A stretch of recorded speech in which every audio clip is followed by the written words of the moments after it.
Welcome to the Pit Village podcast. Thanks a lot for joining us. Again, it's Marathon March. One podcast every single day for the month of March. We'll see where we go from there. And as always, we're sponsored by Prospect 27. It's pay monthly websites. Now today I want to talk about choices. So do we choose to do the things that we do every day in life? Do we dictate our daily routines? The question is, have you set any time aside to measure how your daily routine and your efforts are actually contributing towards your long-term goal? It doesn't seem to me that I'm fully in control of all the things I do on a daily basis. All the choices I make, I do not feel fully in control of every single choice. I'm responsible, but I don't feel in control because our minds are not set up to work in such a complex world. We've got too many biases. When we think quickly, rather than taking a step back, and in today's world, we think far too quickly. We've got a lot of biases within our mind that stop us making a good choice, stop us making the right choice. And it may alter our perception so that we justify actions that may not actually benefit us in the long term. Making choices is not about making thousands and thousands of good choices every single day. It's about 2 to 3 good choices every day that push things forward in the direction that you're wanting to go in. But our cognitive biases, things such as the law of small numbers, the brain wanting to find patterns. If you flip a coin 20 times and you get tails 15 times and head 5 times, that is not indicative of what may happen if you were to flip it 1,000 times or 10,000 times or 1,000,000 times. We've also got anchoring, which is what companies use when they're pricing a product. Okay, let's price it at £2,500 so people perceive it to be worth that. But then let's drop it, RRP, retail price, £2,500. Sale today, £1,900. So they're anchored at the top price. I think that they're getting a discount. The availability heuristic. So something may happen, and it may be in the news, for instance. Let's say 2 planes crash this week. You'll be less likely to book yourself a holiday and go on a plane, even though that does not affect the likelihood of you crashing. Just the fact that you've seen it. You can go into what's called a availability cascade. It's a self-sustaining chain of events which may start from media reports of a relatively minor event and lead to public panic and large-scale government action. That is called an availability cascade because familiarity and truth are the same. If you continue to put a message in front of somebody at all times, you get what is called, again, the frequent exposure bias. So truth and familiarity are hard to distinguish between. We will remember stuff that we're frequently exposed to. It's as simple as that. It's a reliable way to make people believe falsehoods. It's a frequent repetition because it's hard to distinguish between familiarity and the truth. We've got other biases. The sunk cost fallacy. The belief that further investment is a good decision based on the fact that the resources you've already put into that investment would otherwise be lost, but not taking into account the overall loss as you continue to invest that money. You might watch half a movie and you know that it's really bad, but you'll finish the movie off just to finish it. It's a sunk cost fallacy. If you know the movie's bad, turn it off. We are also prone to loss aversion. So rather than making decisions on what we may gain, we're twice as likely to make a decision on what may be lost. We're more sensitive to loss and negativity than we are gain and positivity. But there's also the endowment effect, which is that basically you value stuff more if you own it. If I've got a cup, I might say that cup is worth £7. But then if you were to ask somebody who were to buy the cup to rate how much the cup is worth, they might say about £2. But because I own it, I feel as though it's more valuable. That's called the endowment effect. We overvalue what we own. So our brain jumps to conclusions based on these biases, the sunk cost fallacy, availability cascade. Because media reports have been continuously putting something in your mind that creates a chain of events and leads to large-scale government action. And again, through the frequency bias, they can make you believe whatever you want. So the podcast is about choices, but what I want to ask is, when we face all these biases, when we face all these influencers, when we face all these companies trying to market to us, all these platforms, Netflix, Google, Facebook, Amazon, whatever it may be, trying to take up your attention every single day to put messages in front of you from companies so they get paid. It's the attention economy. How are you in control, really?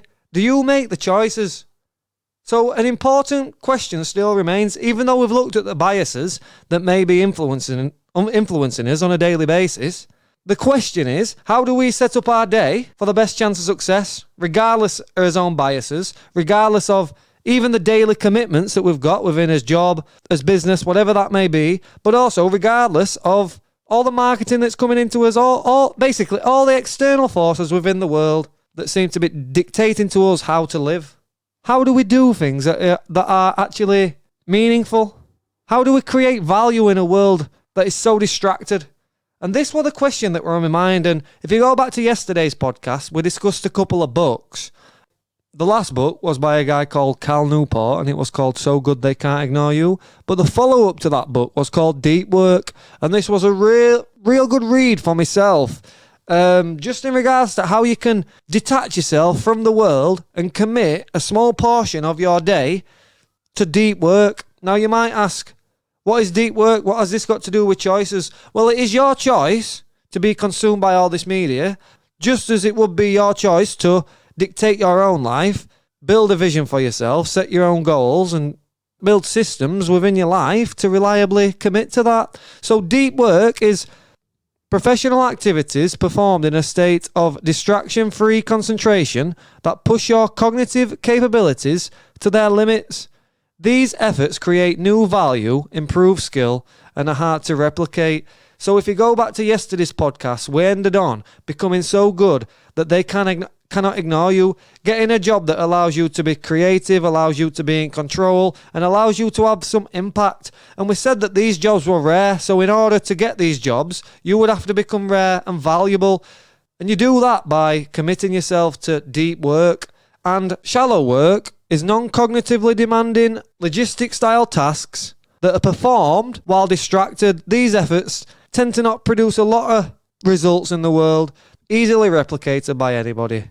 And Cal Newport says that deep work is a superpower of the 21st century, and this is how we become rare and invaluable, because the ability to perform deep work is becoming increasingly rare and invaluable because we live in a world of distraction. We live in a world where the sole purpose of a lot of these large media organizations, social media, all this stuff, is to distract you, is to retain and keep your attention, to sell that to advertisers.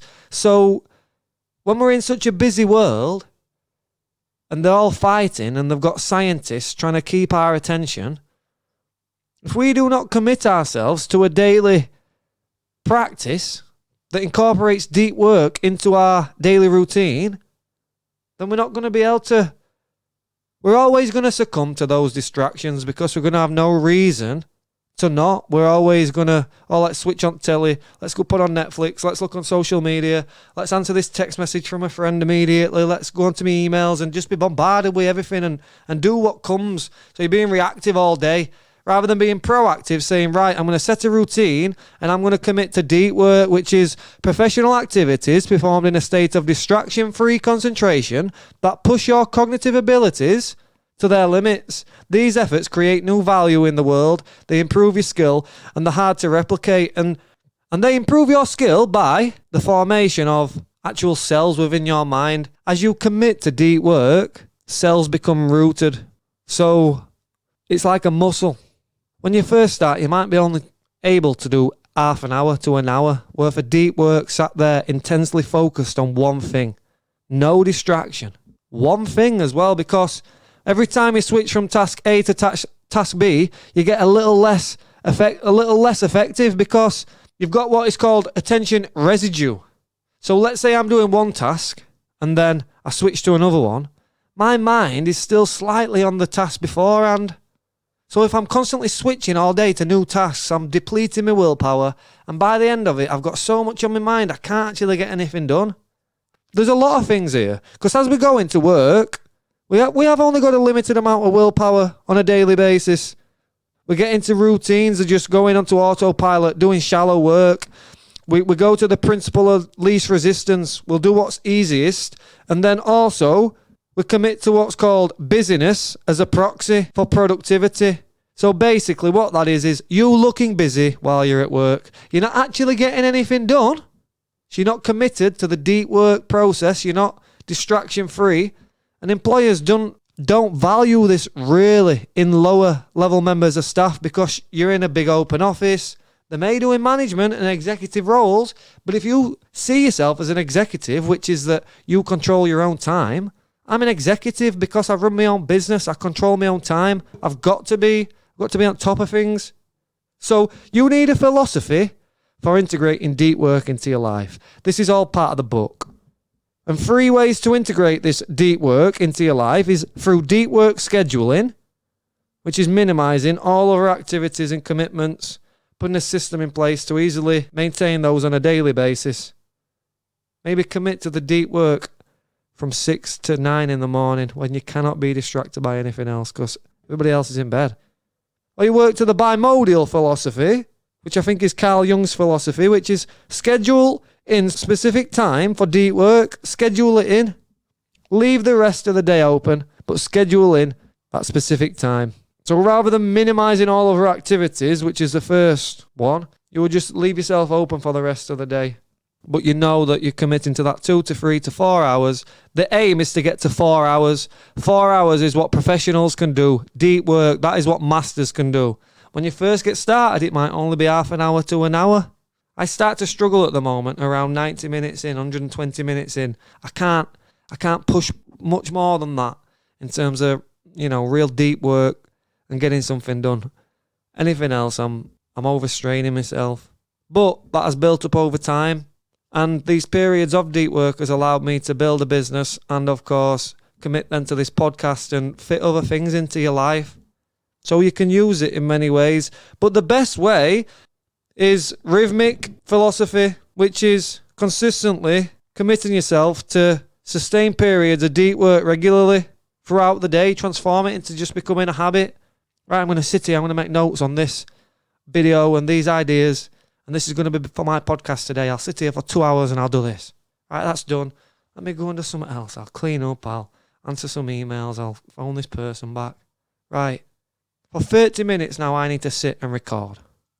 Okay, this is record. I need to run it back, edit it. Do I need to re-record it? It needs to go out today. So this is the process of the day for me at the moment. My deep work is indeed this podcast.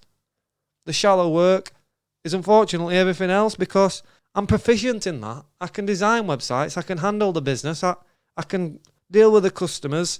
That's just my responsibilities. My deep work, the professional activity in which I want to do, distraction-free, to push my cognitive abilities, is the podcast. I want this to be the best it can be because the websites I've created, I did that in a period of deep work last year. Those are the best that I could be as well because each one of them I committed to for several hours at a time, and you build this skill out over time. So the best way to do this is to invest significantly in a space, in a location. So I've bought myself a desk, a lot of different equipment for the podcast. This is when I sit here, I know I commit to this one thing. This is my space, and I've invested a lot of time building this little space and a lot of money in the space because that increases the perceived value of this activity to me in my mind because I'm spending money on it. So we've got Deep Work by Cal Newport, a great book and some great points. You need to commit yourself to deep work, and you do that by developing a philosophy for you to integrate it into your everyday life. You need a why. You need to know why you commit to the deep work and deliberate practice. What we talked about yesterday, the methods of the effective study, pushing yourself to your limits, being in the barrier of what you know and what you don't know, between the boundaries of that, getting professional feedback from other people to make sure that you're progressing in the right way. And of course, do this frequently.